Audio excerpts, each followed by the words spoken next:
All right, ladies and gentlemen, welcome back to the Mindful Hunter podcast. I'm your host, as always, Jay Nichol, and we are going to do a Q&A episode this week. It's been a while, so I threw up a post on Instagram, got a ton of great questions, and going to do what I can to get through as many of them as I can in the next hour. Who knows? Maybe we can go even a little bit longer. We'll see. There's quite a few questions here, but they're really good questions, so they are worth the time it takes to get through them and provide some thoughtful responses. A little bit of housekeeping. I will get through this as quick as possible. Most of you know by now, I have dropped the 2025 release for Forged in the Backcountry. This includes new boxers, new hat, and 5 new t-shirts. Every $5 you spend on merch at forgedinthebackcountry.com will get you one entry to win a Swaro ATX 85 spotting scope. And that giveaway is running until April 30th, 2025. You can find full contest details on my website. In addition to that, anyone who joins Mindful Reviews between now and April 30th will be automatically entered to win a Sig Sauer Zulu 10 15 power pair of binoculars. All you have to do is go to mindful-reviews.com, select one of the memberships, join up, you're automatically entered. And finally, spring bear season is right around the corner. I have 2 openings left for my Any Weapon spring black bear hunts in British Columbia. I have 1 week that is open in mid-March, and I got room for 2 guys. I'm looking for 2 buddies who want to book together. If you book that hunt together, I'm willing to give you a pretty healthy discount because it's my last full week that I want to send. And I'd really just like to see 2 guys who want to come up and get after it and get in a good week of hunting, have the opportunity to come to BC and go hunting. So jay@mindfulhunter.com for information on that. Also, if you're interested in archery mule deer hunting in Alberta, I have 4 spots open for this fall. That will be the 2nd and 3rd week of October. Get at me for information about that. So any outfitting questions whatsoever, BC black bear, Alberta, archery mule deer, jay@mindfulhunter.com. All right, there we go. We are done with the shameless self-promotion, so now we can dive into the questions.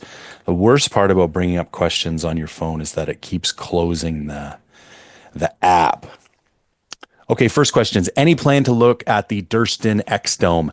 I would love to take a look at the Durston X-Dome. I feel really bad because I reached out to Dan close to 2 years ago now, or was it a year? No, it was a year and a half ago, a year and 2 or 3 months ago. And he was willing to send me a tent, and he did send me a tent for review. It was the X Mid 2 Solid, which I still have, and I still need to review it. And it's like every time I get in a position where I'm about to go on a hunt where I think it would, be a good hunt to put that tent through its paces, something happens and I end up taking another shelter for whatever reason. So I don't want to reach back out to Dan about reviewing another tent until I've finished reviewing this first one, because I think that's the honorable thing to do. So I will put that on the kind of near-term to-do list. Because I really want to look at this X-Dome. I think it would be a really great sheep shelter. It checks a lot of boxes for a lot of people as far as weight, stability, freestanding, all of it. So I will do my best to get that done. How did the second winter hunt go? Any changes in gear? I've talked about this a little bit. And if you listened to the podcast last week where I did sleep systems, I talked about this a lot more. There were significant changes in gear. And in fact, go listen to that podcast because I'm not going to go through all of them here. I'll go through a couple of the highlights. I proved that a 20-degree Fahrenheit quilt paired with a 8-ounce sleeping bag liner and the apparel that I was hunting with was more than adequate to take me down to minus 27 degrees Celsius or minus 17 degrees Fahrenheit for 5 consecutive nights, and I slept quite comfortably. So that was a pretty aggressive choice for a sleep system, and it totally paid off. Again, if you want more information on the sleep system, go listen to last week's podcast. I broke it down in probably painful detail. The other big takeaway for me for that hunt was boots. So I got frostbite on my big toe. Now, I have used the La Sportiva Nepal GTX for quite a few years in a row and always had good luck with them in winter hunts, taking them to quite cold temperatures, never really had frostbite.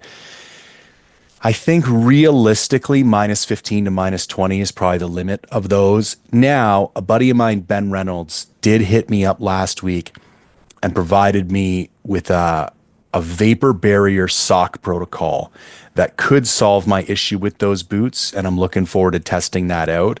But the other solution is to go with a double barrier boot, like a booty inside a shell configuration. I think the Scarpa Phantoms are an example. La Sportiva has a pair. There's a lot out there. They're very expensive, like $1,100-$1,200 boots. The idea being you can wear that booty, the neoprene booty, to bed every night, kind of dry it out in your sleeping bag. And then because there's no moisture actually getting into the shell, there's nothing to freeze. So you can put it on every morning and you don't have any issues. So that was a big takeaway. I am planning another expedition style winter goat hunt for next year, probably even like bigger and crazier than the one I did this year. I just love that hunt. There's just something about the severity of the temperatures and the terrain and everything. Like it's awesome. The other thing that I have decided to do is that I am going to put all of my goat footage together from this year. Technically, I did 4 different hunts. You could argue that some of those were kind of more extensions of a single hunt, but I came out and went back in 4 times for goat this year, and I had some crazy adventures. It was amazing. It was an amazing year, and I learned a lot. And so I was on the fence about whether or not I was going to put that out. Did some soul searching, and I think to be in alignment with why I do what I do, I need to put that film out. So that's what I'm going to do. I'm trying to think of any other major gear lessons. I was testing out this pair of Showa Japanese fishing gloves for winter gloves that worked phenomenally well. Talked about those as well last week, but they're $40 on Amazon and they kick ass. I don't think there was any other major gear highlights. I'll be doing a couple of gear reviews. I was running an MSR Access 1. It's my first season with that tent. Really like it for a solo winter freestanding shelter. 3.7 pounds. Pretty roomy on the inside for what it is. Easy to set up. Very stable. Yeah, I liked that a lot. That's really all the gear highlights I can think of from that hunt. Are you planning on trying the initial Ascent packs?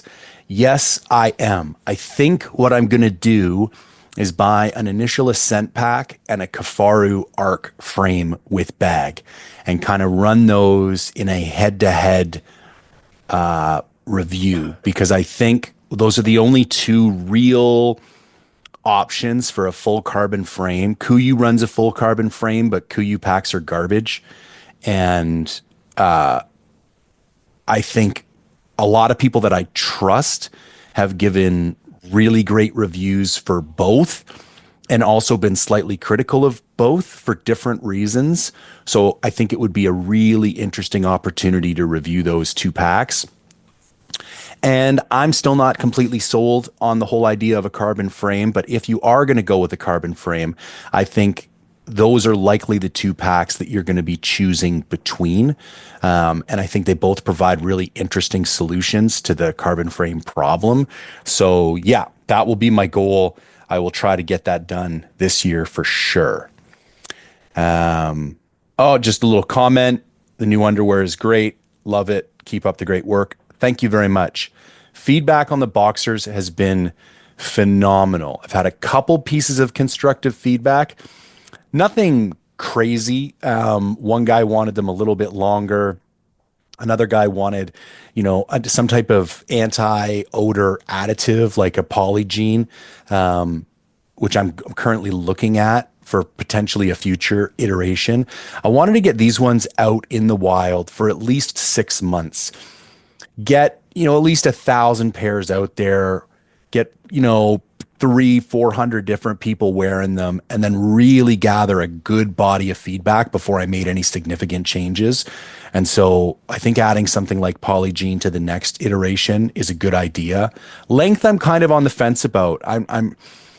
I don't really see a benefit in making them much longer, but if I was to hear that from a bunch of people, I'd certainly be willing to look at it. And maybe what I might do in the future is have a couple of different size options. Like I'd have like a 7 inch and a 9 inch or something like that. So anyone else with any feedback, please keep it coming. I mean, the product can only get better because of people wearing it and trying it and let me knowing what they think. 2025 goals could be physical or something in your life or just in hunting.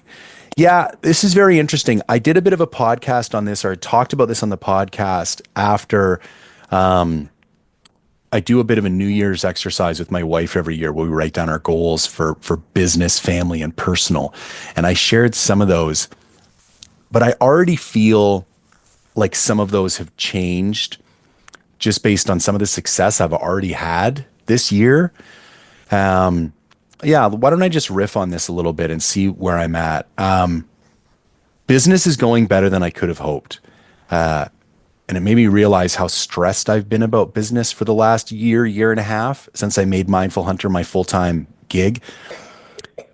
I think as a result of recovery and being an ex-junkie, I'm incredibly good at compartmentalizing. And what I mean by that is no matter how negative everything is in my life, if I'm confident that I'm on the right path, I can shut out all the noise. I can ignore all the inner voices and I can just keep working. Because when you go through recovery, that's kind of what you have to do. Because whether or not you want to admit it, you've been a piece of shit for a really long time. And if you allow yourself to get overwhelmed by that, you'll never get through the hard part in the middle and come out the other side. And when you're going through a transition in life, it's very similar and you need to shut out the noise and just stay focused. However, the noise still takes an emotional and a psychological toll. And I think finally coming out on the side of it, other side of it, having the Forge drop go so well, being able to get pretty well booked for Spring Bear and being like, okay, we're going to be okay. Like this is going to work. Allowed me to see how stressed I'd been. Like I wasn't allowing myself to acknowledge that. And now that I'm on this other side of it, I am. So that being said, as far as business goals, they've actually gotten bigger. So it was like realistically at the beginning of the year, it was like just tread water for another year, make enough money to survive and do what I love doing and recognize that the longer I can keep doing this, there's a thing called survivorship bias in business where like the longer you can stay afloat, the greater your likelihood is of success moving forward, simply because you outlast your competition. And so a lot of my strategy with Mindful Hunter since the beginning, I've been doing this for almost 10 years now. It wasn't to kill the most things. It wasn't to kill the biggest things. It wasn't to make the most content. It wasn't to make the flashiest content. It was to make really good content that aligned with my own personal philosophies and just never stop and outlast everyone else. And it's kind of funny because I've watched a lot of people come and go over the years and I'm still here, still doing what I'm doing, never blew up, never had the golden touch from any major influencer blow up my channel or anything even remotely like that. And I just keep grinding away and things just keep slowly growing and growing and growing. So that's really what 2025 was about. I was just like, just grind out another year, make enough money to pay the bills and slowly grow everything at once. But given how successful some of the projects have been in 2025, I have some more aggressive goals. And I don't know if I'm not going to get into actual numbers about that, but yeah, I have some specific goals for gross revenue for Forged that have got quite a bit larger since how well the boxers were received. And here's the biggest point, the biggest data point that I am looking at with Forged is how many people bought 1 or 2 pairs, waited 2 or 3 weeks, and came back and bought 2 to 6 more. And that number is extraordinarily high. What that says to me, there are lots of people who follow my podcast or YouTube channel who will buy a t-shirt or a couple pair of boxers just to support me. And I could not be more grateful for that. But that is not good data to go on to assure yourself of product market fit. You need unbiased responses. And so having people that either don't know me buy the boxers, or more importantly, people buy the boxers, try them, and then buy more is the single most important point of feedback I could get, because they wore them, they liked them, and they realized that they wanted to wear them more than any other boxers that they owned, and that those repeat sales have been extraordinarily high as a function of all sales in total. And so I feel very confident that I was able to do what I wanted to do and build something that was truly, different than anything else that was on the market right now, or at least different enough that it made a compelling purchase for the end user, for the consumer. And so I had a couple other products that I was like kind of waiting on. I'm going to push the green light on one or two of those. So yeah, some more audacious business goals for Forge in the Backcountry. Outfitting is basically staying the same. Ultimately, I want 10 hunts this year. I want to book 6 bear hunters and I want to book 4 deer hunters. I'm right there with bear hunters, just need a couple more. And I'm sure there'll be a couple last minute bookings. It's not an expensive hunt. You can come all the way up to BC. We're going to go fishing. There's hot springs. Like, it's a kick-ass time. So I'm sure another couple dudes are going to want to come up for bear. And then I need to book 4 mule deer hunts. I'm sure that will happen as well. So goals are that way. Now, personal and family goals I don't need to get into. They're a big priority. I've been able to spend a lot of time with my daughter this year. She's actually homeschooled from sick, and she's just over to my right now. The nice thing about my job is that when I go away, I'm gone, but when I'm home, I'm 100% home, and I get to spend a lot of time with her, and we are very, very close. And that's probably the most important thing in my life right now. So that's going well. Things with my wife are going well. So like the personal goals are going pretty good. Now, hunting. I'm not going to beat around the bush. I need to kill some shit this year for my own peace of mind. And I'm not, I want to be careful how I phrase this, because this is not about creating content or justifying myself to other people or on social media or anything like that. But I hold myself to a pretty high standard in anything I do, whether that be, competing in jiu-jitsu or building a business or being a father or being a hunter. And at the end of the day, the ultimate test of whether or not you are a good hunter is your ability to kill stuff. It's a fact of the matter.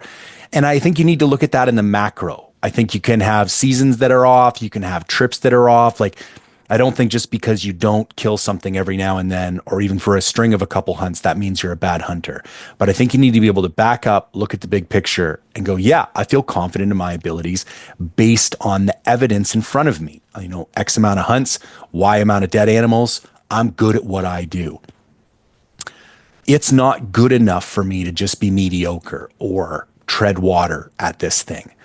I want to be great. And I know I'm smart enough. I know I work hard enough. I sometimes couple just some string of bad luck and also a few bad decisions that are being made because of other things going on in my life. And I'm not going to beat myself up about it, but I'm going to be honest about it. I've made some bad decisions that resulted in not killing at certain times, but I'm going into this year very intentionally. Like, I know what I need to do. It involves a lot of scouting.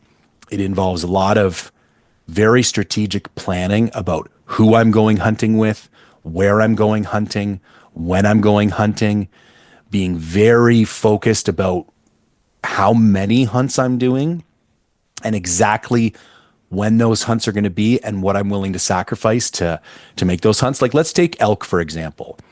I was really disappointed in elk hunting last year, and we don't need to, beat that dead horse, pardon the pun, if you understand, the intricacies of my horse related adventures this year. My biggest regret about elk hunting was that I didn't spend enough time in the woods just chasing elk. I bounced all over the place. There was a bunch of stuff going on. I was trying to find the rut in three different places at the same time, and I was way too scattered. So I know I'm taking 2 weeks for elk. And all I'm going to do for those 2 weeks is hunt elk. And it's going to be either one, possibly two locations, but that really aren't even that far apart from each other. And it's going to be during the peak of the rut. Like, let's say the 10th to the 25th, or the 12th to the 27th, or something like that. And I am just going to be 100% dedicated to elk hunting during that time. And I got a couple other hunting related goals, but I'm approaching it the same way.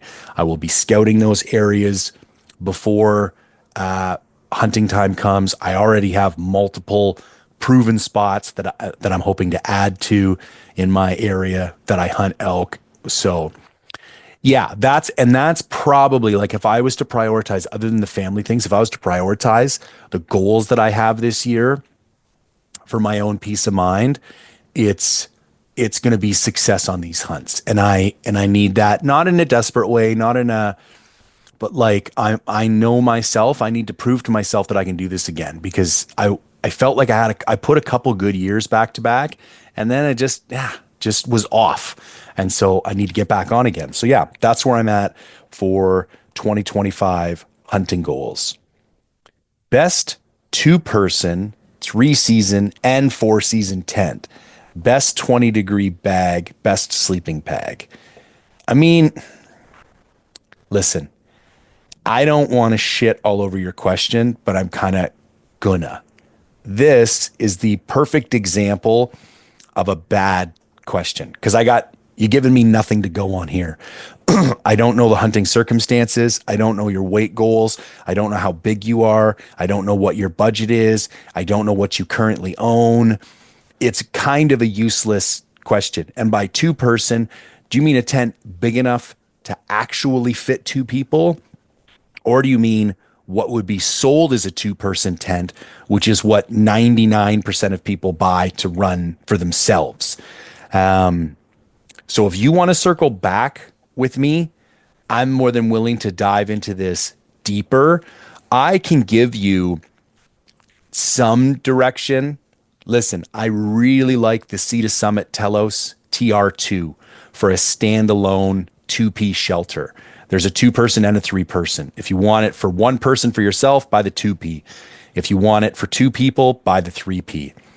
4-season tent, that MSR Access is really good, and the Hilleberg tents are really good, obviously. Best 20-degree bag. If you want a sleeping bag, I would recommend the new Argali sleeping bags. If you want a quilt, I would get the Enlightened Equipment Enigma. And then best sleeping pad, I haven't really looked at a bunch of the new pads. I think the Sea to Summit Etherlight XT really looks good to me, and I think the Big Agnes Repeat SL really looks good to me. Best workouts to prepare for a sheep hunt. So this has changed a little bit for me over the last 6 months. So for years, I said, listen, the only thing you need to do is ruck. Put a 50-pound pack on your back and go hiking 3 days a week. I still hold by that.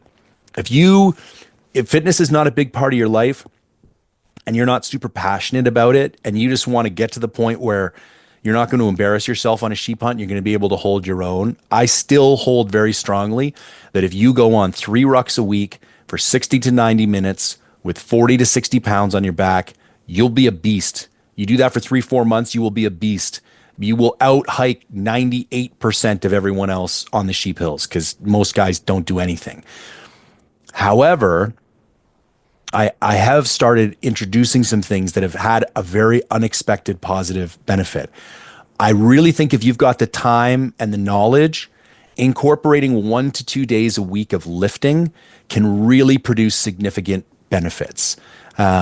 Just muscle tone, bone density, overall strength, confidence, how you feel about yourself, libido, all that kind of stuff, and body composition. It's really going to help you burn more fat if you have more muscle tissue on your body. But the big one that has really changed my cardio and that I never really did before was some type of VO2 max work. And by that, for most people, the easiest way to understand this is some type of hit workout. So something where you are going incredibly hard for short periods of time, interrupted by, moderate breaks. So what I do is I get on an assault bike and I put it in custom interval mode. I do 10 intervals, 20 seconds on, 1 minute, 20 seconds off. And for the 20 seconds on, I go as hard as I can to the point where I will almost going to puke at the end of the 20 seconds. And then I wait another minute 20 and I do it again. When you first start doing this, you will not be able to do 10 intervals. I think I started with like 4. Like it was brutal. And then I just kept adding every few weeks. Once I was like, okay, I can tolerate this, I'd add another one, add another one, add another one. Now I got up to 10. And now that I'm up to 10, I don't know if I'm going to add another interval or I might add another 5 seconds to my work period. But it is a brutal workout. I'm puking sweat by the end of it. Depending on what shape my legs are in, if I went rucking the day before, it will be almost impossible for me to finish. I won't be able to finish a full 20 seconds for my last 2 or 3 intervals. I will get to like 17, 18, and then I just die. Like there's just nothing left in my legs. And that has probably produced the single biggest noticeable change in my cardio over the last 3 months. I felt it on the goat hunt. I feel it on my rucking. I just feel it in my overall cardiovascular capacity. So if you're already doing the rucking and you want to take it up one more notch, add in a day or 2 of lifting and then add in some VO2 max work. You can use, you need to use something that isn't going to limit how hard you work. This is really hard to do on a traditional treadmill. You can do hit sprints on a traditional treadmill, but you got to be really comfortable on a treadmill because it's going to involve jumping on and off a treadmill that's flying at like 10 miles an hour. So I think something that's not limited, like an assault bike, one of those like rogue treadmills that is kind of in an arc that's more of a belt that just goes as fast as you run. A ski erg machine would work. I also think the Concept 2 rowers are a fantastic device for this type of training. So that's what I've changed lately, and it's produced a significant result. Any thoughts on all the recent Dyneema launches for tent tarps? Worth it? Yeah, love it 100%. I've been saying for years, my Z-Pax tarp, my 7x9 Z-Pax tarp, which when I pair it with 4 carbon fiber tent pegs or 6 carbon fiber tent pegs and 5 Dyneema guy lines, weighs 5 ounces, 5.4 ounces or something like that. Like it weighs nothing. I use it all the time. I take it on every single hunt I go on. I love it. Now, there are some issues with earlier versions of Dyneema sheeting. It would like stretch weird and shrink weird. And so shelters that were like made from patterns where they were different pieces of Dyneema sewn together, there were some complications, like they wouldn't age particularly well. And I think that's what kept a lot of people out of the Dyneema shelter market. Tarps, they were great because it's just one piece of material. If it gets a little bit bigger, a little bit smaller, who really cares? But when you start getting into more complex shaped shelters, it proved challenging. But there's been some really big developments in how they create those fabrics now that's kind of solved a lot of those underlying issues. So I think that's a big reason why we're seeing more Dyneema shelters come out. Also, the longer fabric is around, the cheaper it gets. And I think the cost of Dyneema has come down significantly. But I love Dyneema for a lot of different stuff. I don't think it's a perfect solution for everything. It's still kind of noisy. It still doesn't block light great. There's still other things where I think, for a big teepee, I'm probably still going to go sil poly. There's not that much of a weight penalty, and I think it's a little more robust. I just like the way it drapes better. so I don't think it's a be all and end all replace every other shelter you got, but I think adding some type of ultralight Dyneema shelter to your arsenal is definitely on the table for a lot of people now. I think there's a lot of super great options available. And if you want some specific example of this, I would go look at some of the Argali shelters. I would probably opt for one of the smaller TPs from them. And then Durston has started releasing their shelters in Dyneema as well. So I think they're definitely worth looking at. Will I ever do reviews for the budget young hunter that can't put $10,000 plus into equipment? Yeah, fair question, man. And I need to do more of those. I did just do a budget binocular and spotter review. It's a function of what people want to see. Like people like watching reviews for the flagship gear. And when you're trying to build a channel and produce content that people actually engage with, you kind of find yourself, doing some of that stuff over and over again because it's what produces results. And so I just need to make more of an intentional effort to review more of that cheaper stuff. Also, I think there's a lot of options where you can get away with cheaper stuff and it performs, very close to as good as the more expensive stuff. One of the things I've been wanting to do is like an Amazon hunt. Like go do a 3-day backcountry mule deer hunt in BC and buy all my kit off of Amazon. Tents, apparel, everything. Obviously not weapon, but like my stove, all that kind of stuff. And maybe go try and do an entire backcountry hunt for like under $1,000 or something like that. So if that's something you guys would like to see me do, let me know. I think that would be a pretty fun thing. But to this gentleman specifically who asked this question, if there are specific items that you want me to review, drop me a note, and I'll see what I can do. I'm more than happy to try and help out. Any gear you are excited to test out? Yeah, definitely. So there is right now more than one image stabilizing spotting scope on the way to my house. And there are 0 for sale on the market right now. And so it's kind of nice that I've got to the point where I get to look at this stuff pretty early on. And I'm very excited. And some people have kind of like been critical, like, oh, I don't know why you need that. It seems kind of gimmicky. There are a lot of hunts that I do, specifically like spot and stock archery hunts, where an image stabilizing spotting scope would be, and I hate to use this phrase, but a legitimate game changer. I am a bit of an image stabilizing convert after how well those binoculars have worked out for me. Like I didn't want to like them as much as I do like them because I'm a bit of a purist. I like alpha glass, and the current versions of image stabilizing binoculars don't use alpha glass, but they don't need to. And so, yeah, I'm super excited to test out those image stabilizing spotters. I got a bunch of knives on the way. They're supposed to be delivered today that I'm excited to get and test out. And then a bunch of archery stuff.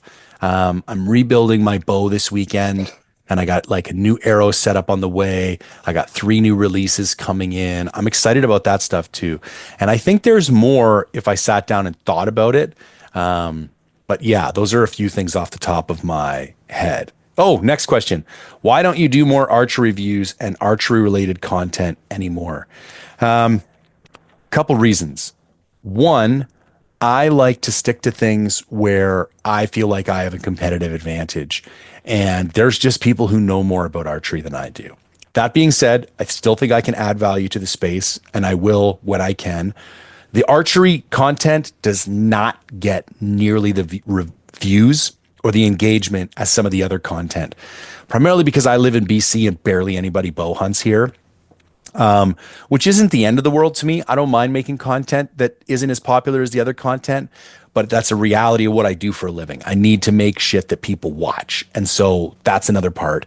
And then it's just getting my hands on stuff. Like, a lot of archery equipment is very expensive. A lot of the archery companies that I've emailed really have no interest in sending anything over. So it's a pretty closed market. Like a lot of the guys you see on YouTube have pro shops. And so they don't even have to get stuff given to them for review. They just take one out of the package, review it, put it back in, and sell it. And so they kind of have a limitless supply. So there are challenges, but I am putting a major focus on weapons in general this year on the channel. So I've already got a new rifle coming up that I'm going to be doing a deep dive into. I'm going on some shooting courses. I have a new bow that I'm putting together. So last year, marksmanship, both with a rifle and with my bow, was a significant contributor to a lack of success. And so I'm diving into both those weapons hard this year. So you can expect to see more of that on the channel. I'll do more archery stuff. I'm also going to try and do more collaborations. A good buddy of mine, Kevin Toy, has a great new podcast called Knock Talk. He's a genius when it comes to archery, man. And so I want to do more stuff with that guy because in some ways I've got a bit of a different audience than he does. And I think exposing them to some of his knowledge would be very beneficial. Any decisions on the rifle build? Yeah, 6.5 PRC. I went with a stock Tikka T3X stainless light in 6.5 PRC, and I'm putting unknown munitions break on the end of it, and that will be about it. That'll be about the only thing I'm doing at first. And I'm going to it'll be topped with a Maven RS 1.2 scope, and I will dial in that system completely with that weapon stock. I want to build a 600-yard laser of a gun with a shooting system that I'm 100% confident in with a stock rifle like that so that people who follow the channel can do the same thing. The idea being that, for under $2,000 US, you could have a 600-yard gun that you trust. I'll be shooting the 147 ELDMs out of that.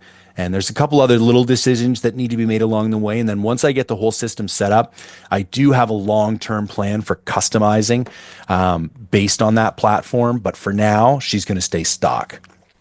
Best dinners. Alpine Ranch is my favorite and looks like they're out of business. I'm a Peak Refuel guy. Stay away from the Chad Mendez dinners. They taste like ass. I don't know how they made something taste like such garbage. But other than that, I really like the biscuits and gravy. I like any of the pastas with like creamy sauces. So I like the pesto. I like the chicken Alfredo. I like the beef stroganoff. I really like the chicken coconut curry, actually. Yeah, there's a few, but Peak Refuel are my favorite. They have the best caloric ratios, like the best macros. They have the highest amount of protein, and I find they taste the best. Opinion on trekking pole tents like the Durston X-Mid. So I touched on this a little bit earlier.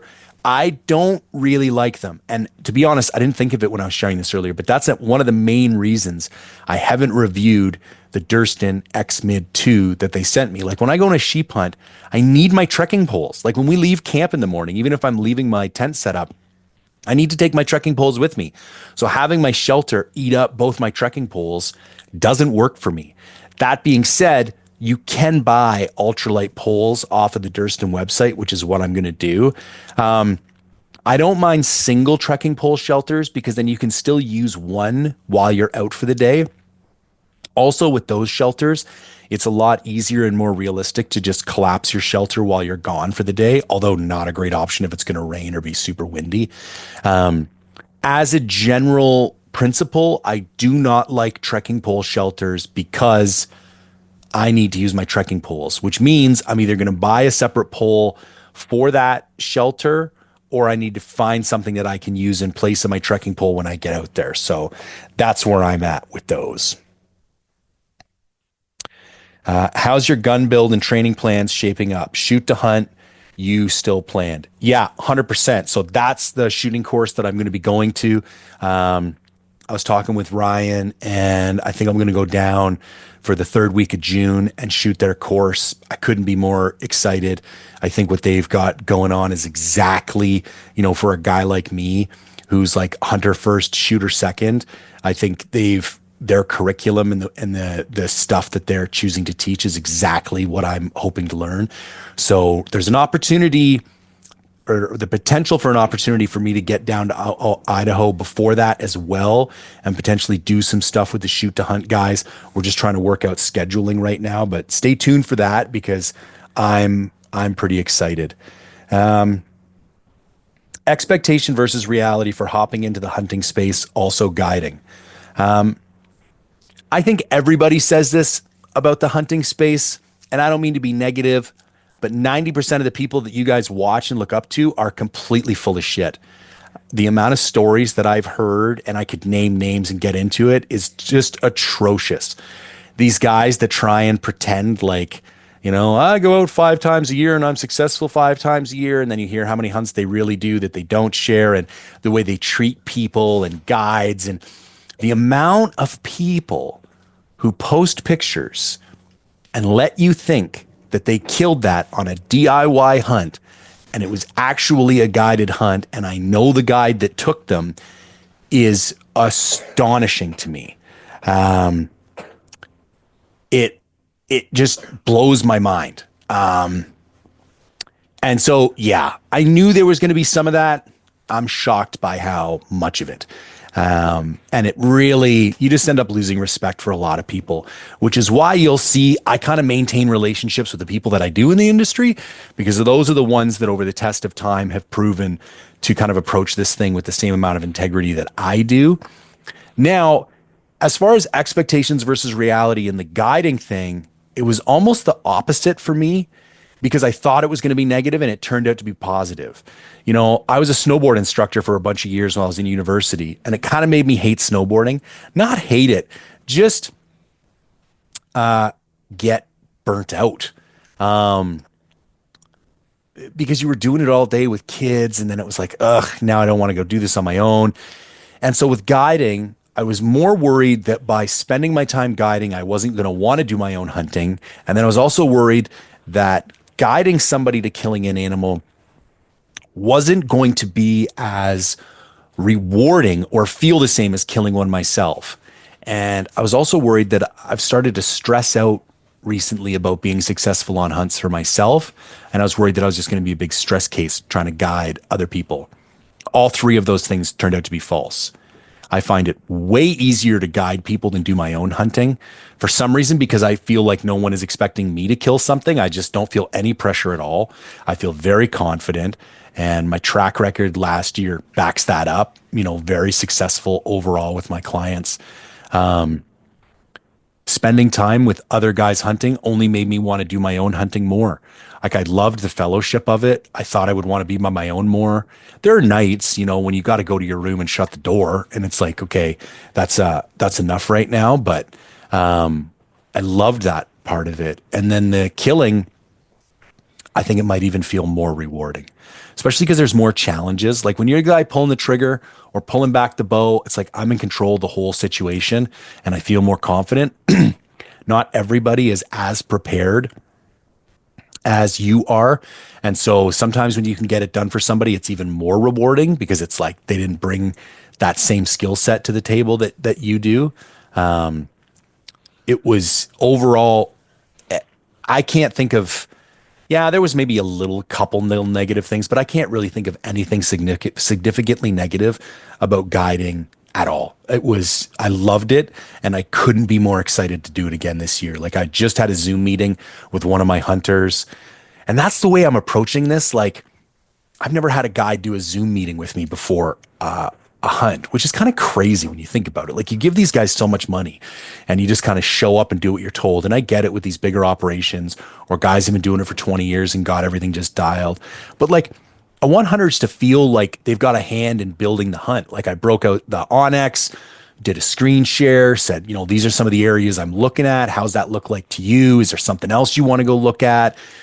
Trying to get a good idea of what his goals are for the hunt, aside from just, the class of animal he's looking for.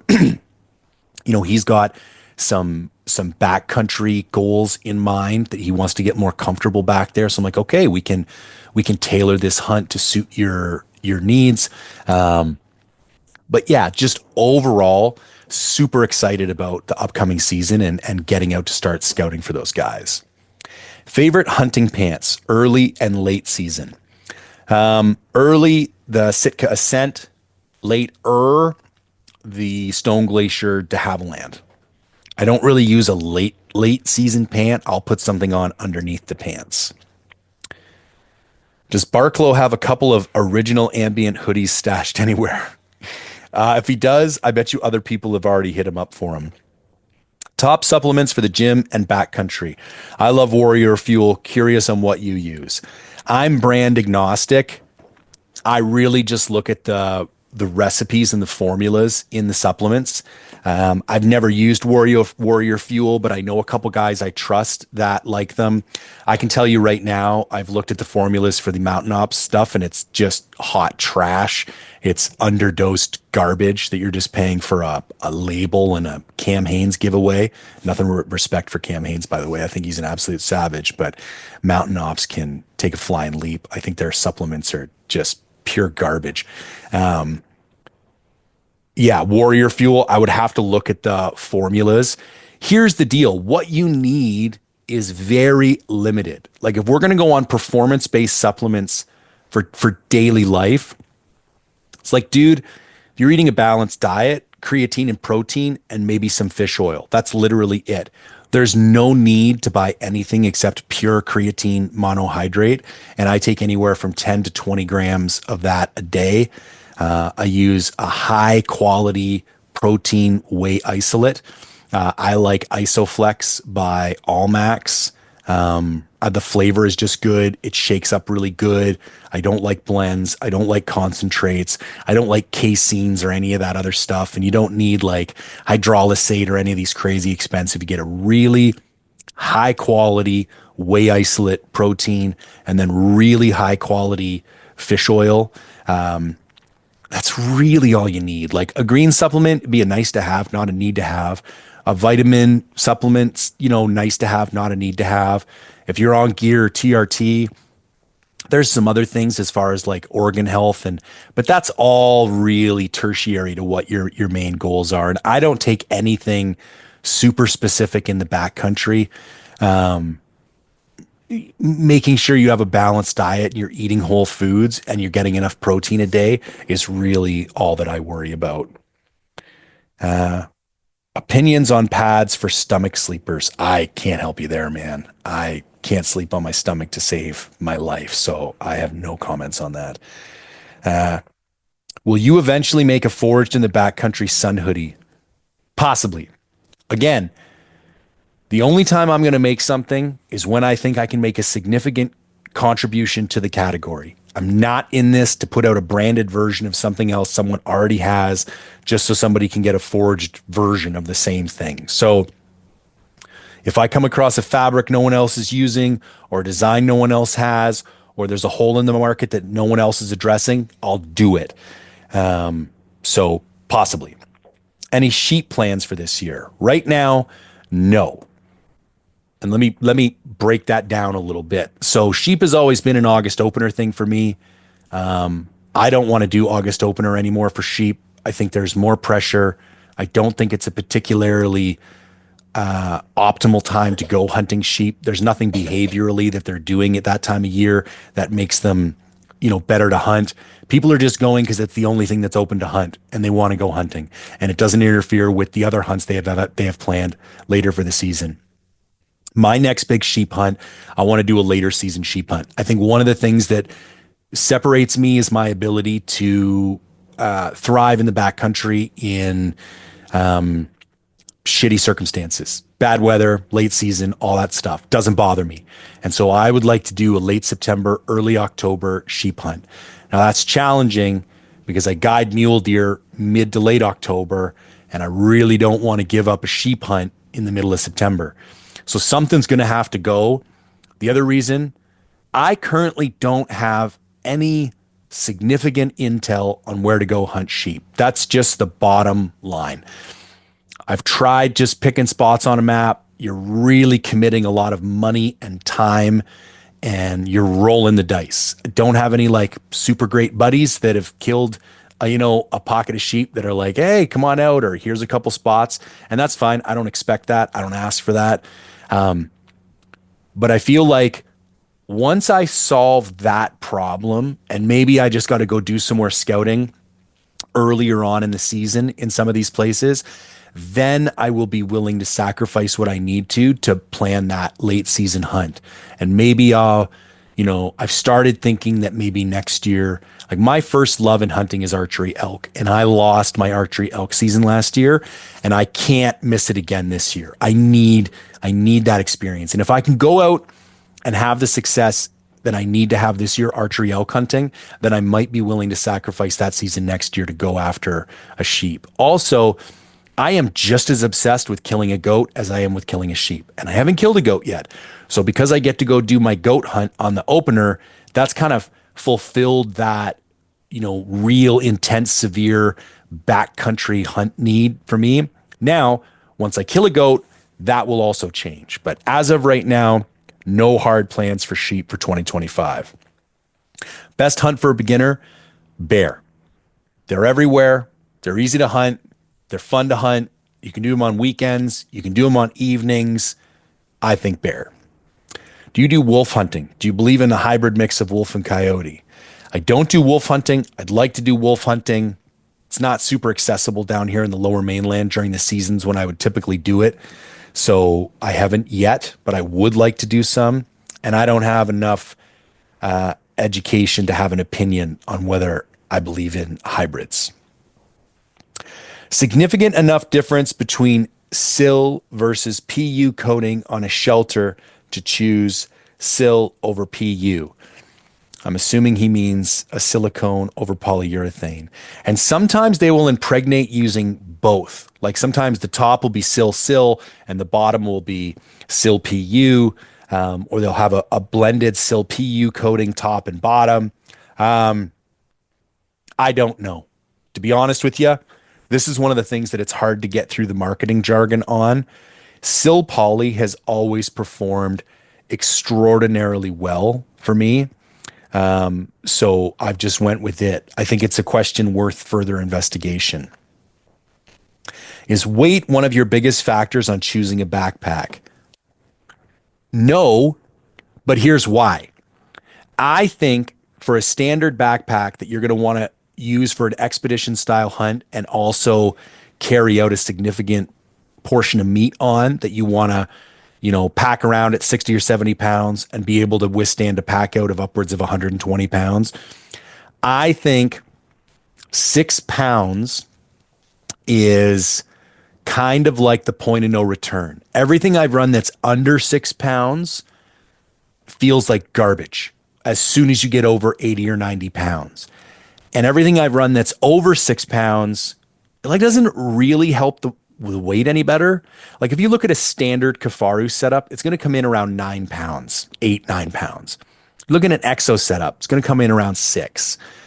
The Kifaru does not feel significantly better for being 2 pounds heavier. But if I go to a pack that weighs 4 to 5 pounds, it feels significantly worse, and I'm only saving a pound or two.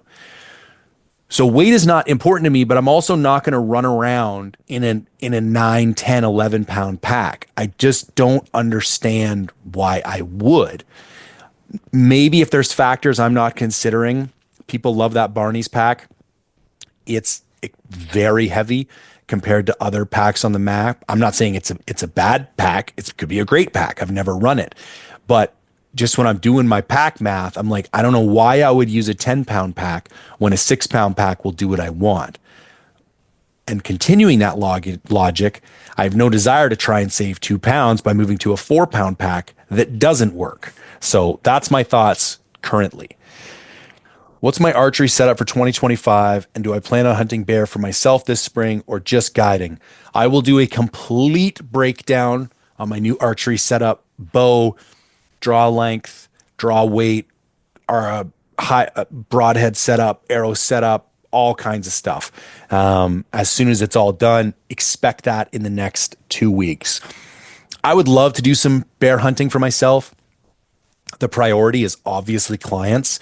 And so I'll say it'd be more of like an opportunity style thing. If I get some time, or if somebody tags out early and they want to go to a different unit and kill a couple days and help me kill a bear, or who knows. There are all kinds of opportunities where that may arise, but priority is client success. Secondarily will be my own. Any issues with the reactor melting snow down to minus 27 on the last hunt, or different stove system? I took a different stove system. I took a solid or a liquid fuel stove system, MSR XGKEX, and took MSR white gas. And if you're going to be sub minus 20 Celsius, sub minus 10 Fahrenheit, take a liquid fuel stove. My buddy had a jet boil and it was a pain in the ass. I mean, he made it, it worked. I probably melted 70% of our water just because it was easier for me to do it. But he had to keep his canisters in his underwear, warm them up when we got back at camp. He had to hold the stove in his gloves to get it to work. And I would be shocked if he got more than 50% of the fuel out of each one of his canisters just because it was so cold. So yeah, if you're gonna breach either of those temperatures, you need a liquid fuel stove. And that MSR XGK, I call it the zombie apocalypse stove. It'll take diesel, gas, kerosene, white gas, literally any flammable liquid you can put through that thing. You do need to change the nozzle. There's two different nozzles, and depending on the fuel source, you need to change the nozzle. But yeah, I highly recommend it. Broadhead you would use for elk or moose. I am changing my broadhead selection this year, and I will do an entire video on that, so stay tuned. Can you describe your current sleep and clothing system with the quilt, etc.? This is highly dependent on where I'm going, what I'm doing, time of year, all the rest of it. Yeah, this is a tough one.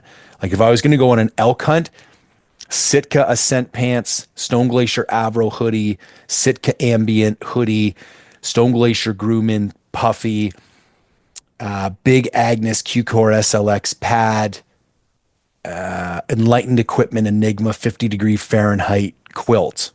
That would be my setup. If I was going on goat, it would be different. It would be different under a lot of circumstances. This is hard. With your industry experience prior, what's been the new lessons you have learned launching your own products? It's too early to tell in the process. And because I was actually consulting for other companies, there really wasn't that much new to this process for me because I've worked with apparel retailers for multiple years as a consultant. So it was a lot of what I expected. If anything, things just went better than I expected. I thought I was going to have to do more iterations of development. I thought there was going to be more complaints on launch. I thought like it almost went too good. Yeah. Thoughts on the new Tracer bipod now that you've published a full review? I'm not impressed at all. It looks big. It looks bulky. The legs look too long. They look too far spread apart. There's no way I'm putting that thing on the end of my gun in British Columbia. 1BC hunting region to hunt the rest of your life, and why? If I was going to move somewhere, I would move to the Peace. And here's the thing. If you wanted to be a specialist, every other region is a better region to specialize in something. You know, it's not the best mule deer region. It's not the best sheep region. It's not the best goat region. It's not the best elk region. But I'm a generalist. I love hunting everything. And the Peace has got a little bit of everything. It might actually be the best whitetail region now that I'm thinking about it. That it might be undisputed. But that's where I'd live. And if you told me I could only hunt one place, it'd be 7B. And then I've got another broadhead. What broadhead would I recommend for a lighter weight compounder recurve less than 40 pounds? Fixed blade, because you're going to lose a lot of kinetic energy and you don't have very much kinetic energy trying to open up that mechanical. I think, and I'm going to do a lot more content on this later on in the year. I think when you got a significant draw weight, I think mechanicals are phenomenal. I think for a particularly light bow like that, I do think you want a fixed blade. Also, I don't think you're going to be shooting particularly far. And most of the issues with fixed blade broadheads, planing and creating drag and doing the rest of it, don't really factor in until you get past 40 yards. And you're not going to be killing shit past 40 yards with that bow anyway, so it's not something you need to worry about. All right, folks, there you have it. Another Q&A episode in the books. And it looks like we're going to be right around that magical 1 hour time. So yeah, that timed out really well. Deeply appreciate everybody sending in the questions. One more quick reminder. 2025 Forged Drop is live. New boxers, new hats, new t-shirts. Every $5 you spend on merch will get you one entry to win a Swarovski ATX 85mm spotting scope. Everyone who joins Mindful Reviews between now and April 30th will be entered to win a Sig Sauer Zulu 10 15 power pair of binoculars. And you can do that by going to mindful-reviews.com. Couple openings left for spring any weapon black bear hunting in British Columbia, and 4 openings this year for archery mule deer in Alberta. Jay at mindfulhunter.com. And as always, thank you for tuning in.